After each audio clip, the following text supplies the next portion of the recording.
There's been a lot of recent talk in recent times about the state of human standards now. And I've seen it, you've probably seen it, and I don't think standards have just changed. I think that there's standards that we've lost. Ones where, sort of, before, we would never have needed an expectation. It would have just sort of been respectful, the right thing to do. It wouldn't have been questioned. But now, people are sort of carrying themselves in a way where they're trying to be nonchalant. They don't care. They they're only worried about themselves in the wrong moments. In life, we've got to be individualistic, where we want to focus on ourselves, our own goals, where we want to get to, our own safety. But at the end of the day, we do need to have standards. And standards don't have to be set in stone, where you go, I'm only attracted to this colour hair of woman. That's not the point. They're not the standards we've got to be worrying about. The standards we've got to be worrying about are the ones that are actually affecting not only others and how we come across as ourselves, but how they affect us. The main one, the one that really frustrates me often, is people's time management. And one thing with me, one thing I live by now, and I can't remember when I sort of changed this about myself, but it was being early to an event that you planned with your friends or family. Being early is just being on time, and being on time is late. So I always carry that around with me now, where it's like, if I've got to meet at 3, I'm going to be there at 2:45. It's like if you go to football on a Saturday, 3 o'clock kickoff. You're not going to get there at 3 p.m. unless there's traffic problems. You're going to get there at 2:30. You're going to have a drink before the game. You're going to have some food before the game. You're going to have a conversation with your friend before the game. Then you watch the game, and you're watching the game. You're not there to talk the whole game. You're there to watch it. And back in the day, being on time was that sign of respect. And it wasn't optional whether you could just turn up later on time or anything of the sort. But people have made it their personality now to be late on purpose. They go, yeah, that's my thing. You know me, I'm always late. Why are you not doing anything to change that?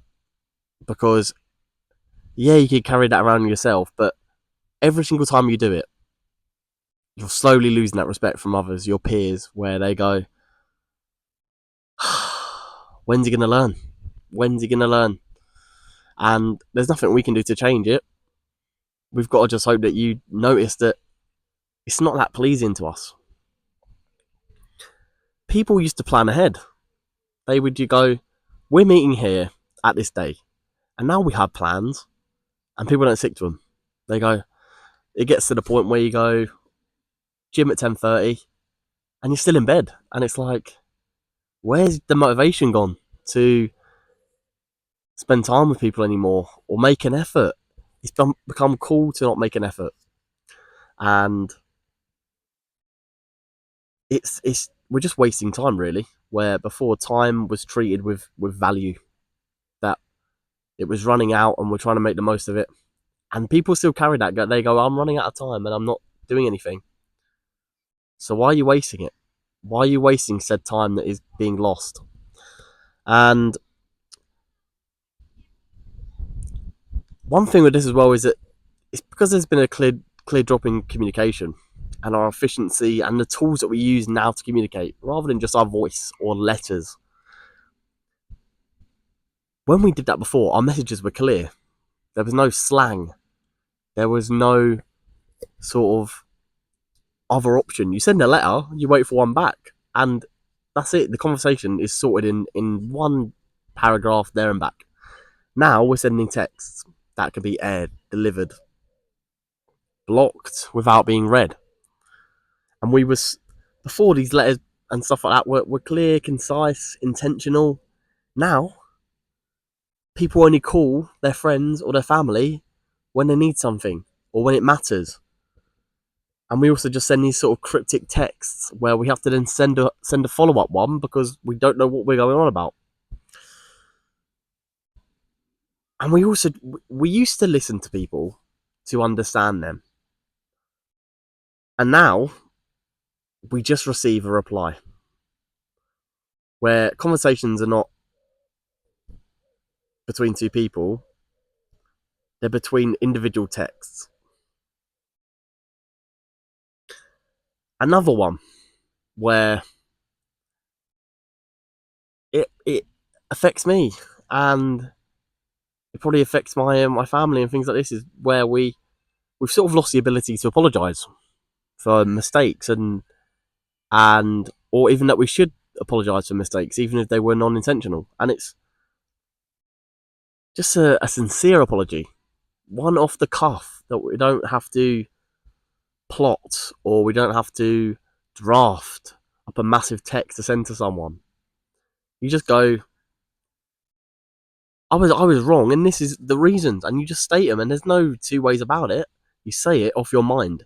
You speak your mind how we should be doing, not drafting up the ultimate response, which ultimately will either not get read, get thumbs up reacted on iMessage, and just like overlooked. Sorry came from the gut, and not this drafted script. And like I said, these apologies weren't calculated, and what we have lost ultimately of apologies is that when we apologised, both people actually felt it, and it was felt that you actually meant what you were saying, that it was sincere, rather than you was just sort of going, "Yeah, sorry, mate, didn't mean it, won't happen again." It will, ultimately, it will happen again. Another one is our manners and respect, where do we respect our elders? Do we respect our time, space, or effort anymore? And we don't. And before, when you greet someone, you'd have a firm handshake. You greet them in the right way. And the presence of you being present with your family in terms of eating dinner together, talking about your day, it doesn't happen as often anymore. And we also just interrupt others too often when they're trying to talk, then when they're trying to speak their mind, when they're trying to be vulnerable. We're always trying to get the last word in. We also don't take accountability of our mistakes, of our emotions, of our actions. When people used to mess up, they would own it. They would go, I've done wrong there. What am I going to do next time to make sure it doesn't happen again? What am I going to do to change that? And excuses weren't a personality trait. Like I said with time management, people make being late their personality. And it's an excuse going, I'm late. Always happens, I can never stay on time. When people used to say, do you know what? I'll put my hands up. I was wrong. It was said out loud to the group, to friends, to family, and it was not avoided. And I don't think you could avoid it because everyone knew, and you knew, that you was wrong, and you had to take accountability of your actions in that moment.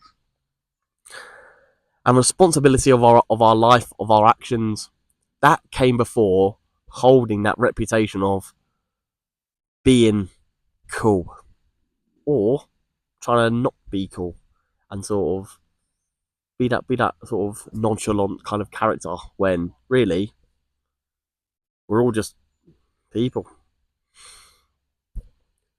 I think also all of us in the world, as much as we will try not to, I'll tell you not to, I'll tell you ways not to, we're always holding out for a bit of validation from others.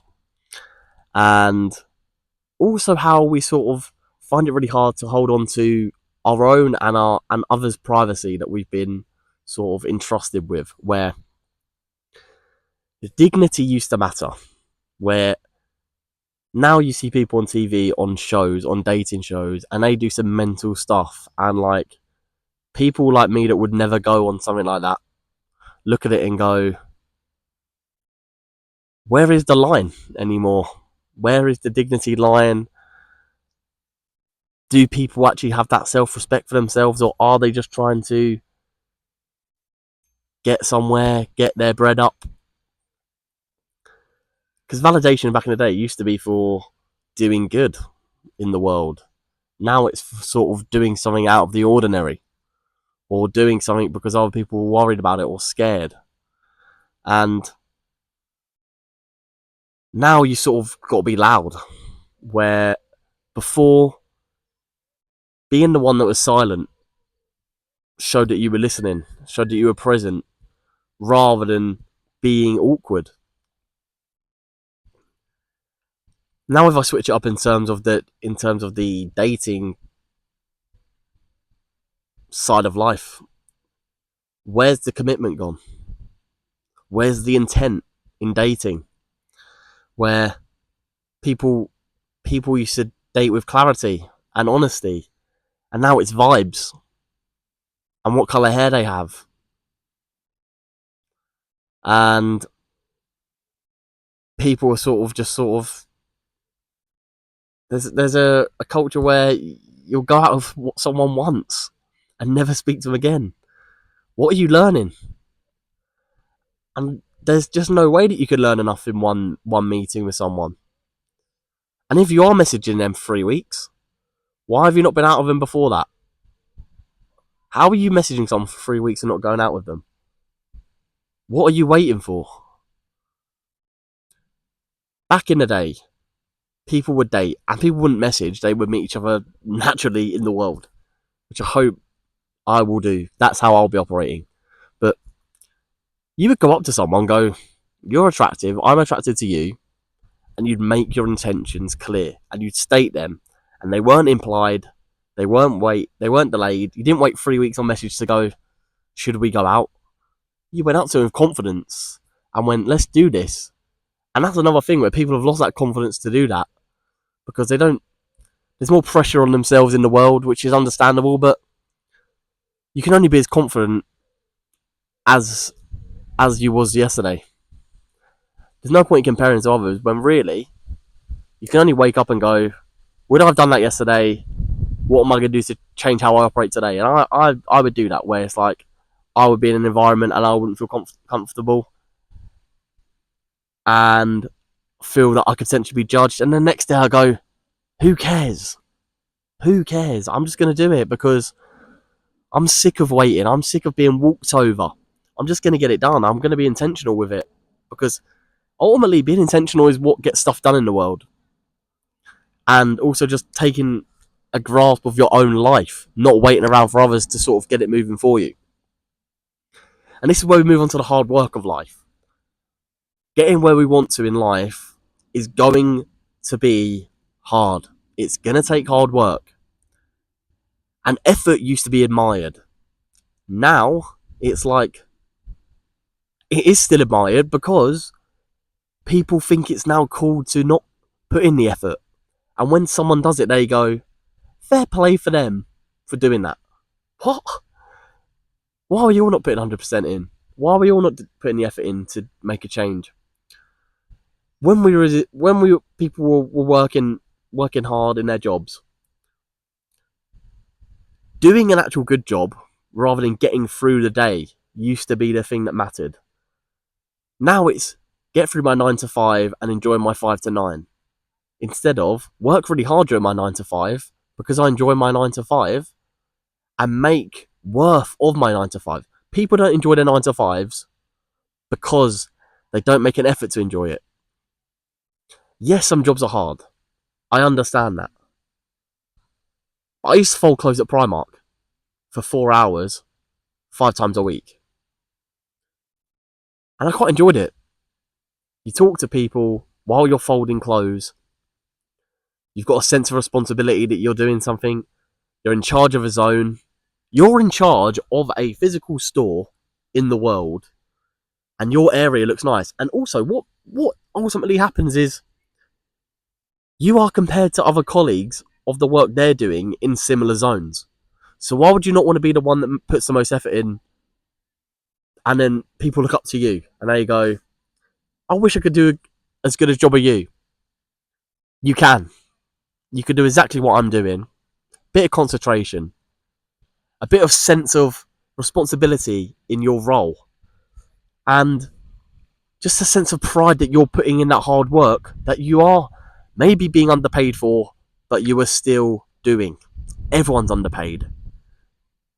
Nothing's going to change. So we just have to ultimately get it done.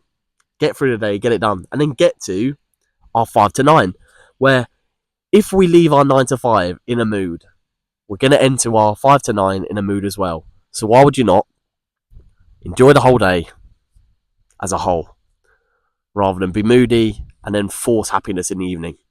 If you just stay happy the whole day, life will be so much better, and we'll look at life and have an outlook of life in a different way.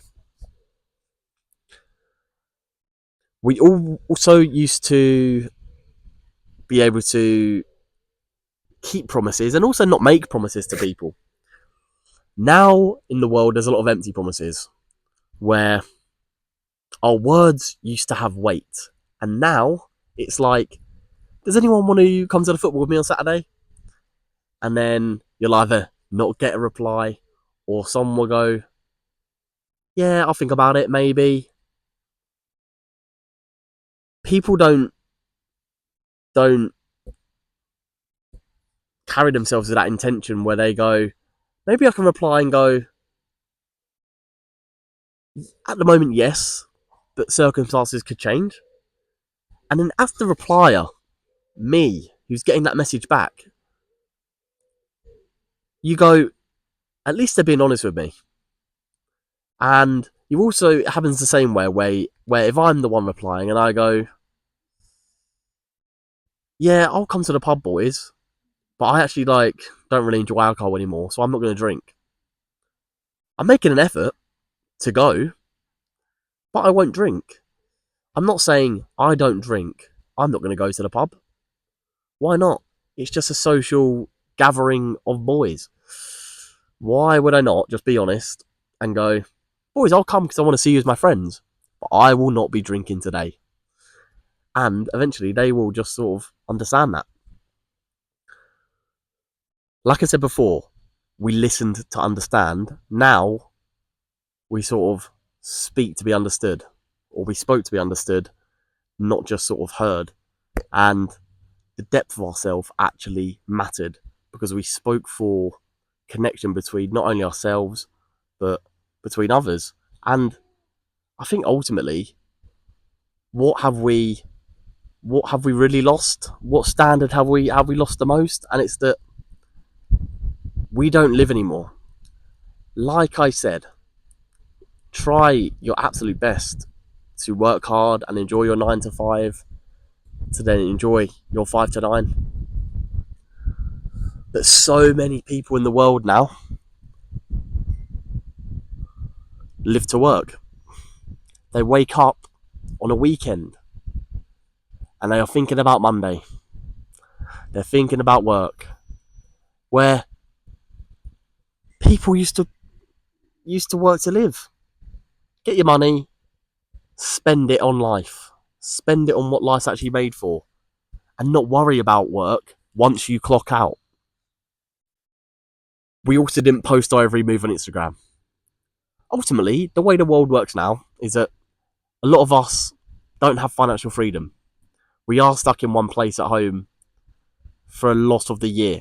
So when we do get out, we get a bit giddy and we go, I'm going to post about where I've just been because I've got cool pictures. Ultimately, my Instagram isn't just a place to go, this is my every move. It's a place to look back on myself as a gallery of my best pictures and go, this was cool. And we also lived in presence, not proof. Like I said with our photos that we post, why are we at a concert now with Travis Scott with 10,000 people in the crowd all filming the same concert? Why would you not be the one to watch the concert, then go back on TikTok, back on Reels, back on YouTube Shorts, and watch someone else's point of view where they weren't present. You was. Think about it. You're at a concert, everyone's got their phones out. Do you need to make the video? Watch someone else's. Someone that's not being present. Watch their video. You don't need to make your own. And also, you film these concerts. How many of you actually look back at these videos the next day, the next week, the next year? You don't. You never look back at these concert videos, or a lot of the videos in your camera roll, because it was a moment in time. You then look back at it once, or you'll show family, you'll show friends, you go, I was there. And then you actually get the brainwave was, I wasn't actually present in that moment. And that's a heavy standard that is completely gone now. What is life if we're not present in it? And it's something that I'm going to try and change. Yes, I'm going on a trip. Yes, I'm going to take lots of photos. But I'm going to try my best to be present with my family and have a good laugh.